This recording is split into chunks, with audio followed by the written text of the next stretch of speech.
The future of air travel in Belize remains uncertain despite a number of Caribbean countries including St. Lucia, U.S. Virgin Islands and Antigua and Barbuda opening up to international arrivals.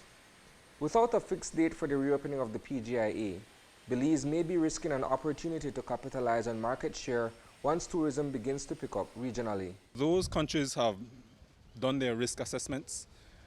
They've put the protocols in place and putting the policing measures in place to ensure that those protocols are maintained and abided by the stakeholders in the industry.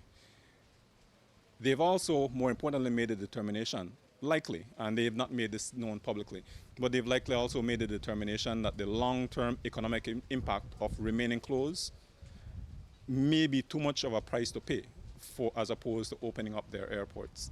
Belize and several other Caribbean islands were fairly prompt in closing down borders and enforcing countrywide lockdowns while the number of COVID-19 cases were still small. In total, Belize only had 18 reported cases with 2 fatalities. The region's count is presently less than 0.5% of all global cases, and now it is one of the first tourist destinations this side of the world that's ready for the visitors to return, except for Belize.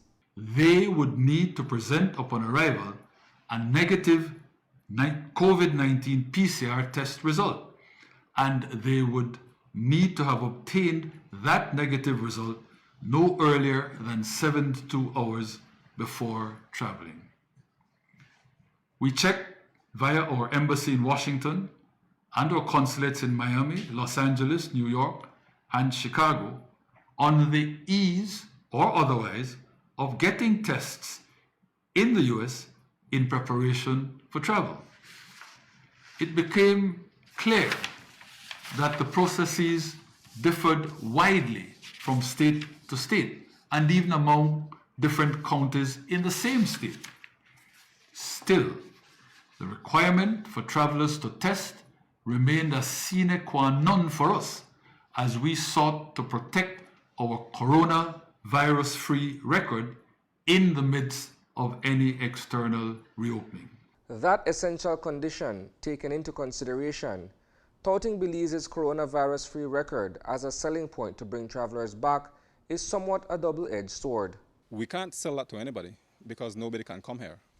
So the tourists are in their home country looking at Belize, wanting to come to Belize, but because we've placed such an emphasis on being COVID-free, not having a coronavirus, it has sort of stifled the debate to looking at plausible alternate courses of action. It has stifled the debate in terms of moving forward and looking at the long-term economic and social consequences of a continued shutdown. It has also made it a little bit more difficult now to change the narrative. Other Caribbean islands that are reopening are doing so cautiously, trying their best to revive tourism while maintaining the safety of residents and visitors. The U.S. Virgin Islands has led the region's reopening, allowing leisure visitors back into St. Thomas and St. Croix via American Airlines on Monday. In terms of the aviation side of it, the airlines that come to Belize, United Airlines, Delta, Southwest, and this is public information as well, are strapped for cash. They've had to make significant cuts. They've parked huge portions of their fleets. So just like Belize as a country has phases for determining when they will open up and how they will open up, these companies as well have different phases that they will work through. In the USVI, Delta has committed to add flights at travelers' increasing request. Theoretically, this positioning would allow for a larger market share, since that territory is leading the charge in reopening. So let's take United Airlines, for example. They may determine that in their first phase, which will last 6 months, they will utilize 25% of their assets. If you're not on the list of countries that have opened up, you may not make it on that first 25%. You may have to wait until phase 2. You don't know when that's going to be. Reporting for News 5, I am Isani Cayetano.